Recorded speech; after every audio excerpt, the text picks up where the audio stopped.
What? Wait, Awaken Realms? Awaken Realms? Pokemon? I gotta catch them all. Ow! Ow! Leave it to me! Ow! Catch them all!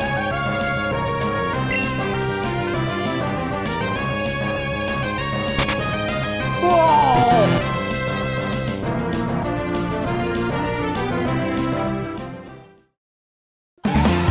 Who's that? Awaken Realms creature. It's Emberlink.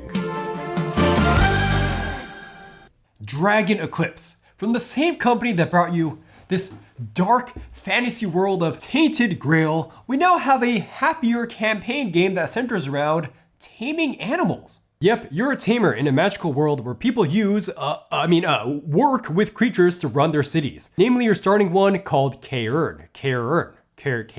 You'll go around locations, talk to people, get items, do hex combat with your companion after deck building, as in your companion does all the work while you sit back and watch. Wait, so this game really is Pokemon? Yeah, it kind of is. You'll get the chance to tame creatures to later use them as new companions, all while putting their data in your Pokédex, now called a creature study. You can even choose between a red or blue starting Pokemon, companion. This is also a collectible adventure game, meaning that you're getting booster packs, but there's no product randomness, but you're opening booster packs. This is all in a campaign game. Interesting. FYI, this is a sponsored review by Awaken Realms, but as always, this being sponsored does not affect scoring.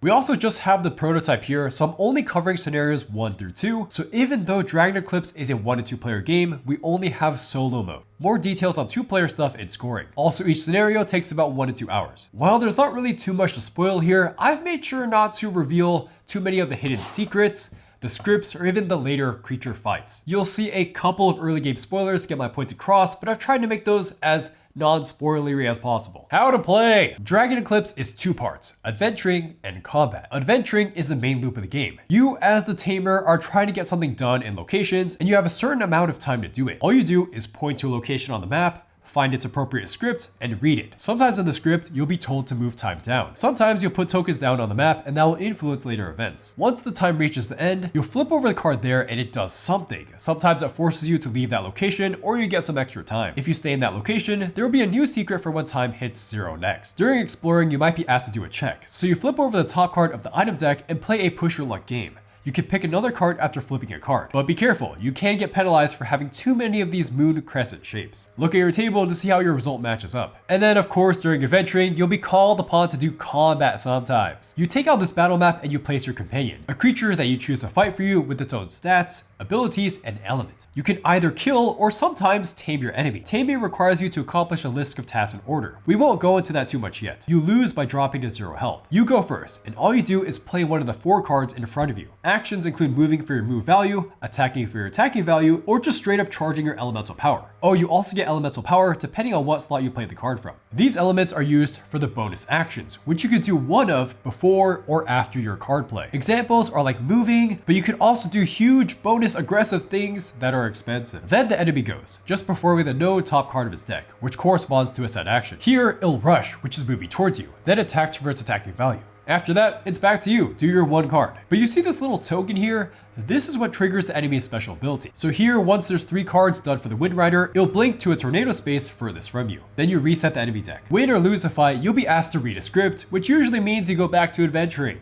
Pros! Before component pros, again, reminder, this is a prototype. But I really do like this playmat, this neoprene playmat that's sent to us. This looks absolutely gorgeous and has a really nice place to put basically everything you need during combat. Of course, we gotta talk about the minis. So these are sun drops in the Awaken Realms style, and they feel great to move around, which is good because you're constantly moving them around during combat. There's also 2 included organizer systems. One is an MDF feeling insert tray full of organizers that are easy to see. The other is a dual deck box that trading card game players will feel familiar with. The trays come out with more organizers inside. There's also a booster deck box if you want to divide further. Our prototype Pokédex creature study definitely did the job with its sliding cards in and out, but this design will likely get better since the binder won't currently stay closed. Lastly, we got these new elemental and silver tokens, and if you've played other Awaken Realms campaign games, these red and purple cubes are the exact same great quality. As for art, Awaken Realms does it again with gorgeous art pieces. There's large, complex locations with a bunch of mysteries hidden within for the adventuring sheets. And there's going to be way more than 4 for the full release. Creatures all look incredibly distinct, and the look of them goes hand in hand with their gameplay and flavor text. I mean, you gotta compete with how Pokemon does it, right? Commendable stuff here to make all the creatures so self-explanatory at a glance. Items are looking good, but the combat cards are also freaking awesome. Whether elemental, creature specific, or neutral, all of these are poppin'. You also got the shiny foil cards, although these feel much thicker than normal cards, with a slightly different back, so these may need to be sleeved. As we hop into the pros, let's talk about how easy it is to actually start this game. So the actual rulebook is really prototyped out, but after skimming this, starting scenario 1 was a breeze after opening this scenario 1 booklet. This displays everything so nicely. You have the opening flavor text for the world, you have the first setup for combat, and then you have the first setup for adventuring. I'm very much assuming that you can do the same thing as I did and just lightly skimming the rules before actually playing the game, or there'll be some type of official fast start. Now for gameplay pros, we gotta talk about the main draw of this game, which is actually the combat system. Now, as mentioned in the how to play, the combat is very simple at its core. All you're doing is playing one card, doing the thing, and then the opponent, enemy, is doing its one card.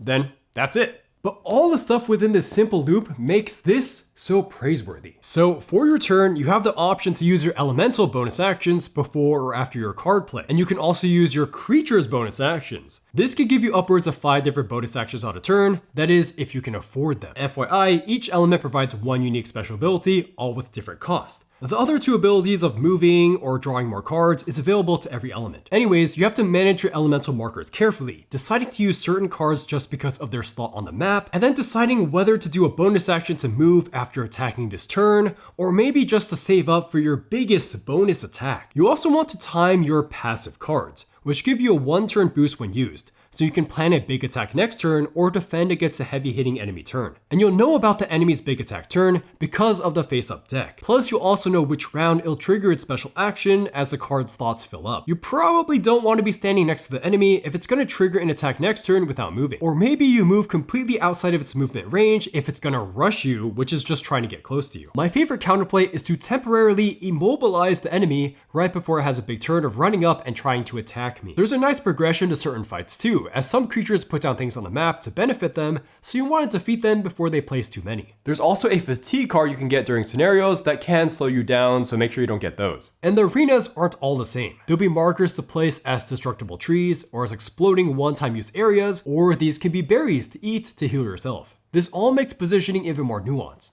paired with how you don't want to end your turn right next to your opponent's special markers. Looking ahead, there's action cards to reward you for standing in certain areas, setting up your discard a certain way, and giving your creature an upgrade for the rest of the fight. There is a lot of variety here. Just make sure you take as little damage in each battle as possible because damage carries on to future combats, with no guaranteed ways to heal except by healing during combat. There ain't no Nurse Joy at the Pokemon Center to heal you back up to full. The last little card touch here are the items, which give you chances to move yourself, or move the enemy, or give you some attacking or defense bonuses. They're all one-time use, but very useful during combat and are almost always viable. These all factor into the decision to tame the creature, because while it's tempting to do so to later play as said creature, sometimes you just have to say, screw it, it's too hard. Let's just win through sheer force. Other times, taming can be slightly easier to do than dropping the HP to 0. It really depends on the matchup you have too. Speaking about matchups, let's talk about the creatures. So the first, the Windraiser, is just moving around like crazy, whereas later you'll fight a Furble which creates puddles on the map, then blinks to them. Galomo is my favorite tameable one so far, who is just a slow, hulking little earth dude at 1 movement, but a whopping 24 health. His attacking sucks, so he wants to create a bunch of tremors on the board. The tremors can go off during his special ability proc to do damage. Your starting companion is the Emberling or Iceling, and I initially picked Emberling because I just thought he was the most adorable guy ever. He hits hard, but has no healing or armor possibility. However, if you get his special Fire Nova to happen a lot, you're doing tons of damage to all enemies. I switched to the Iceling when given the chance later on, and I actually preferred his more balanced approach of healing mixed in with damage, and especially with the water element inherent abilities. Remember, these can switch out based on your Pokemon. In fact, this gets us to the deck building, where at certain parts of the game you'll unlock more cards, including getting to open the booster packs. This is all easy to customize because the cards are just so simple, and the only restriction is that you can't have multiples. You gotta use your creature's 3 cards, and you gotta use your elements. It's a quick process of reading what your creature is like, then grabbing 10 cards that suit them, then maybe swapping 1 or 2 out later on. And honestly, they all really play different. Mind you, I didn't get to try Furple even after taming him because of the prototype restrictions, but he has plenty of built-in movement with his puddle spam, so you don't need to get more movement cards. For Glomo, he's the opposite. His movement is really low, so you might want to include multiple movement cards. His attack is also mediocre at 2, so you want to focus on tremor building and elemental generation instead. Now it's time for the Adventure Pros, which is pretty much just this and that.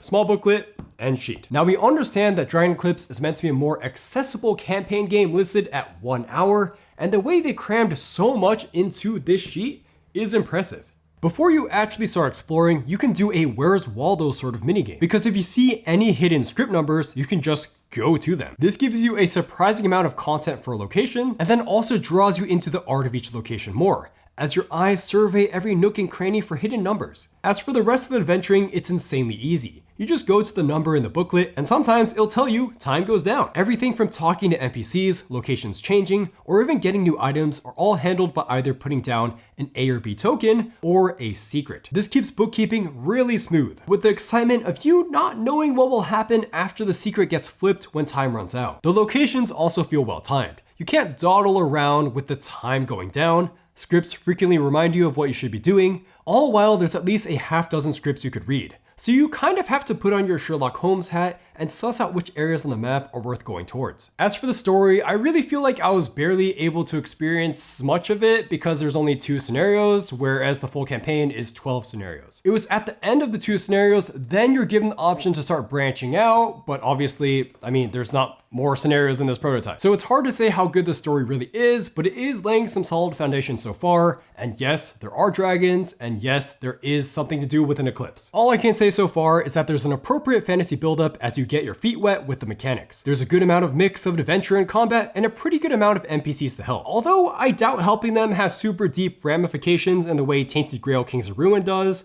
it's more to get cool items. But hey, I could be proven wrong on this later. But yeah, while the log reading is to the point, there's definitely enough there to get you immersed in each location and enemy you're fighting, before or after combat. This also makes combats feel impactful, and not just run-of-the-mill stuff. They're more like mini boss fights. After all, you usually have the chance to tame said creature, and you don't know when you can do that again. After finishing my playthrough, I realized that there are 2 creatures with cards in this prototype that I didn't get the chance to fight at all. So yes, your decisions in the scenarios do matter, and I'm curious if not having these tamed will have consequences for me later on in the campaign.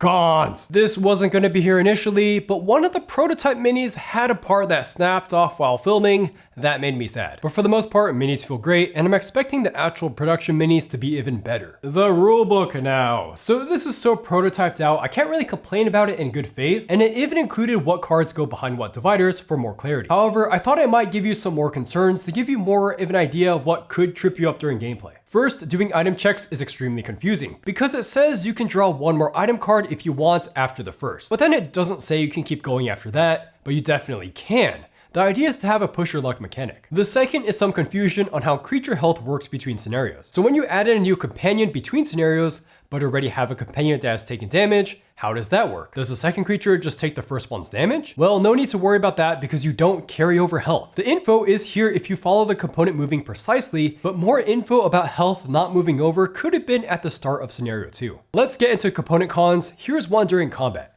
So you have a bunch of tokens to put down on the board to mark something on that space. But when you put a bigger mini on that space, namely one of your starting companions, there's no room for the token. Not sure how this could get fixed, maybe have a way for it to go on the mini? Moving on, we briefly mentioned this card divider in pros, and while it is cool, it seems like the initial glue job didn't survive the trek over from Poland, so I had to glue it back together. Not a big deal, just something we wanted to be transparent about. During combat, you have this small player aid to explain the flow of rounds, but it would have been really nice to have a card to explain some of the terminology, like rush or retreat or deal damage, since that is different from attacking. It could also have a nice reminder to how elemental markers are capped at 10. Also, if you've played Tainted Grail or watched our reviews on it, we bring up the issue of having a bunch of tiny cards in front of you, and that problem still exists in Dragon Eclipse. While I haven't gotten any secrets that need you to keep track of them because they trigger at a specific moment, this play area just gets messy. It also just feels wrong to put the secrets away into a separate deck because they're meant to be splayed out in front of you. Luckily, the items are capped so they don't overflow there, but we'll get back to that. This problem just kind of feels inherent to the simplistic approach of Dragon Eclipse 2 components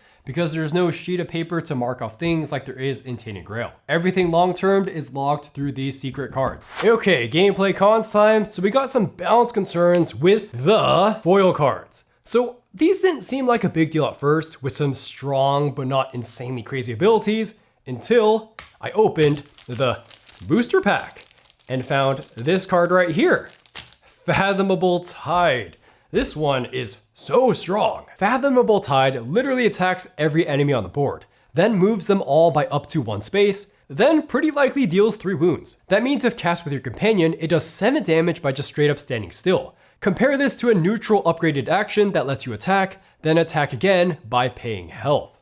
This foil doesn't ask for any cost, you just get 3 things. The moment I saw this foil, it was an auto include, and I predict it'll always be amazing. The problem with such strong cards like this is that in Dragon Eclipse, it never costs anything to play your cards in combat, as well as there not being any negative consequence to playing certain cards. Compare this to Tainted Grail, where you have some cards that are really strong, do a bunch of damage, but then have bad keys afterwards, meaning it's hard to play cards after you play these. Look, I know there's 1 foil per booster, but I don't know all their strengths exactly, but there's no limit of foils you can put in a deck. If you put too many strong foils in a deck, the game could become a cakewalk. Again, I don't really know. This also got me thinking, weird matchup balance could possibly be a concern later in the game. This is because I ended up taming a fairly strong so-called predator, and then so you can use that same exact boss as your companion in the full game, with all of its armor. Is that too strong? Again, this guy was locked, so I hope Awaken Realms does some doctoring here. But man, it is also really hard to get balance right with so many different matchups, booster cards, and even taming for possibly easy matches all in the mix. There was also one weird non-foil card, Opalescent Bubble, which just attacks at range 3, which means that if you just stand in the middle of the map, you hit almost every space. It's not a big map. This is great range to just make your normal attack way better, and there's a way to use it to heal if all else goes wrong. These are the concerns, right? Will cards continue to be like Translucent Bubble? I looked at some other ones, they don't seem too alarming. This made the ending of Scenario 2 a little bit easier than I would have liked. Remember, your deck is only 10 cards, so if you got some really strong cards in there, you're pretty likely to draw them. Maybe they could have installed a rating system for cards, and then you can only have so many highly rated cards in your deck. I, for one, have a hot prediction that your starter companions will start to sink behind in stats as the game goes on. But you see how they're rather small with the ling at the end of their names? That means they could grow up, so maybe they'll do this transformation kind of like evolving in Pokemon. There's quests for each creature that I pretty sure at least some of them will lead to evolving. Or look at Firling. He has an egg that he's guarding. Maybe you can get 2 dragons in 1 creature? But anywho, if these don't end up transforming, there's tons of huge creatures I see in the campaign manager, so no shortage of new creatures to hopefully tame. Last couple gameplay cons that are more minor. So your item limit is capped at 4, which actually feels too low for all the items you're constantly getting in the game. You get items for talking to people, exploring on the map, or even combat. This puts you in a weird situation where you feel like you should be aggressively spending them in combat, which honestly feels unnecessary. In my playthrough, I was just forced to constantly discard new ones since I didn't want to discard the ones I had. Maybe the item cap could have been more like 5 or 6, or maybe you'll get an upgrade later in the game to increase your item cap. Then I'm a little concerned on how you can't modify your creature decks during each scenario. This is kind of like the issue we had in Tainted Grail, where this prevention of customization just hurts the flow, but in Dragon Eclipse, you can't modify it for the entire scenario. So then you can kind of be SOL if you want to try a new creature, but then didn't modify the deck correctly for them, so then you're just stuck with that deck. I could easily see this being house ruled for many playgroups. Nitpick. I got one nitpick, which is there seems to be a lack of world building here. So the game just quickly dumps you into this city without much information of the greater world you're in, or even about your generic tamer protagonist. I know the game is meant to be really streamlined, but it feels like there's missing too much here. There's just not the same well thought out hooks and atmosphere that Tainted Grail has. Like, is there an overall map of the world you're walking around, or even the name of the said world? Are we on an island or a continent? There's no sense of scale when you're playing. And when going from location to location, it can feel a little bit jarring of where you actually are. This definitely isn't helped by there being no art for any human in the game, rather the budget seems to be going entirely towards creatures, card art, and locations. To contrast this with Pokemon, your trainer is actually walking around, talking to other trainers to learn more about Pokemon. And then you know that you're on an island where there's a bunch of Pokemon in different regions. For Dragon Eclipse so far, there wasn't really anyone who was willing to tell me more information about creatures if I wanted more info, or any books to pick up. This isn't a big deal, but I thought I'd bring this up, especially since the current campaign manager is all about the creatures and cards and not about the world. Scoring! Who's that? Awaken Realms creature. It's Glomo.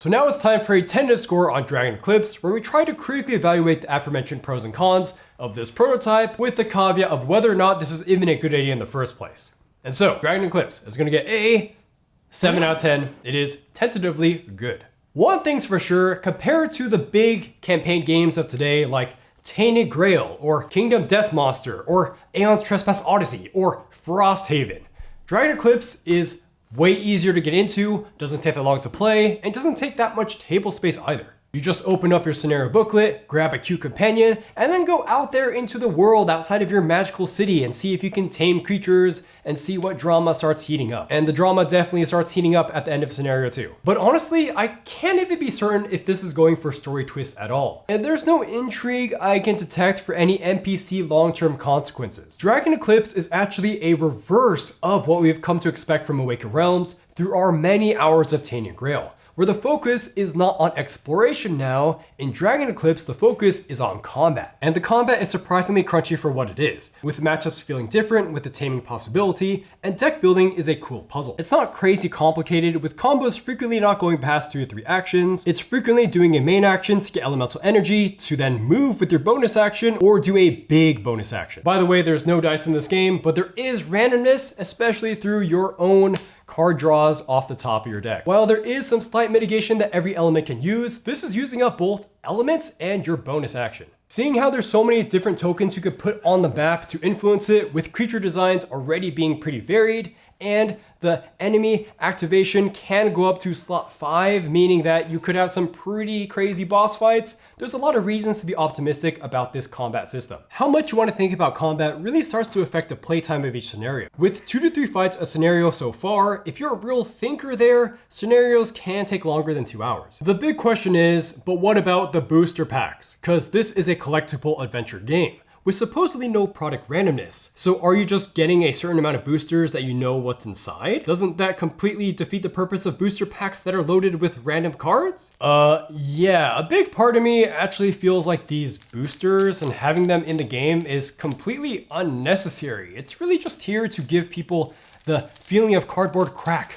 of opening up boosters. Hopefully the system is just this flashiness, because it's really hard to predict what sort of Pandora's box of balance is going to happen when you start putting all these new cards into the game. If this was somehow a pay-to-win campaign, that would be a huge buzzkill, but come on, Awaken Realms, I know you won't do that. I've played a bunch of your games, you won't do that. Also, the boosters might matter more for the versus play that we don't know about yet. In all, we're quite optimistic about Awaken Realms meets Pokemon, with an ambitious task to create dual usage for each creature, as you gotta catch them all. I mean, they're competing with frickin' Pokemon on making these stand out. Also, if you like the Pokemon loop, I could see this being pretty cool to share Pokemon with a friend. And you get to play Where's Waldo with the locations. So far, Dragon Eclipse is hitting many right marks with art and execution for this lighter fare of campaign play. Some ending points. We don't have the roguelite mode, where you try to go as far as you can with your creature's health. And that seems really promising for more replayability, since I was already so paranoid about not taking damage in the campaign. And don't forget about your creature's personal quest to fulfill. My personal score for Dragon Eclipse is going to be a 7 out of 10. I have a good time with it. So to be honest, I was leaning towards this being a 6 out of 10 because I'm just not really too drawn to this happy-go-lucky fantasy world too much anymore. I mean, I was drawn to this a lot as a kid as I played Adventure Quest and a Fable story, and that whole point and click thing during adventuring felt so much like adventure in this game. Like, I don't dislike this whole process, I just don't find it the most interesting thing. It's a very comfortable 6 out of 10. It's kind of like this cliche in my head I've played out a bajillion times. Also, keep in mind that I'm fresh off of the Tainted Grail weirdness, where the secrets around every corner in a mysterious island, full of otherworldly aberrations. There you're playing with a unique character that you bond to, not your generic tamer dude in Dragon Eclipse. My expectations were to learn more about the land, how people live, and constantly marking down stuff on your sheet as you do things, meaning that decisions feel like they always have consequences. In Dragon Eclipse, yeah, the world just feels pale, where you're some tamer from a city that looks like a town, and it feels like helping people is mostly for material gain and just a couple pats on the back. Like, there's no reputation mechanic. Then, as discussed in the nitpicks, I don't really have a good sense of where I am. Like, am I going to meet other tamers later? Can I fight against them? Am I part of a bigger world? There's just too many unanswered things so far. Like, I'm sorry, maybe it's just my bias from playing all these kid video games while growing up, or there not being any art on NPCs or your main character, but the world of this just feels kind of inconsequential. It feels very much like a kid's storybook, but hey, maybe that's what they're going for, right? But then, the hex-based combat arena with Pokemon-like cuteness started to grow on me. See, at first, I thought it was just way too simple while I just enjoyed the pretty art. But as I started unlocking more cards and creatures started to get more difficult, I found this puzzle in whether or not to tame them while taking as little damage as possible to be a fun puzzle. Honestly, I could really see this translating well to 1v1 combat, to be a really light to medium weight hex-based combat to do with a buddy. And I definitely got friends that like Pokemon. So yeah, for me, Dragon Eclipse was actually the exact opposite of Tainted Grail in terms of, in Tainted Grail, I wanted more exploration and less combat. In Dragon Eclipse, I wanted more combat, less exploration. Honestly, I could definitely do with more complicated combat in Dragon Eclipse, but hey, I take it for what it is. I understand what they're going for. So here's hoping for more Dragon Eclipse in the future. Thank you for watching the video on Pokemon meets Awaken Realms, Dragon Eclipse. This being sent to us and this video being sponsored did not affect scoring. Also, thank you to our patrons for making videos like this possible. We get all that stuff right here. I will be at World Series of Board Gaming next week, next week by the time this is published. So if you guys are there, say hello. I'll be doing a patchwork tournament and also commentating on some stuff. So that'll also be a video in of itself. We also got our Mad Lands of Cardboard right here. Anyways, thank you guys so much. This has been Dragon Eclipse. Remember to like, comment, subscribe. Let me know what you think of this, how it compares to Pokemon, how it compares to other Awaken Realms games, or other just campaign games in general, because this is a pretty unique area in the campaign market. Anyways, bye-bye.